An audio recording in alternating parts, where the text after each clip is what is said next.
Hey, what's up guys? In today's video, I'm going to be showcasing you how to enable or disable the liquid glass icon on your iPhone 17, 17 Pro or any other iPhone which is running with the latest iOS 26 update. So let's get started. Now, in order to change the icons to the liquid glass, what you need to do is to just press and hold in an empty space to enter into wiggle mode.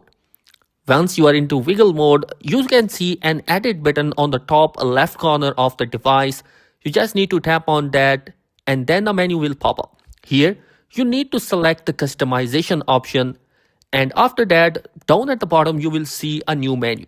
Here, you need to select the clear. And that's basically how the icons are going to be turned into liquid glass icon.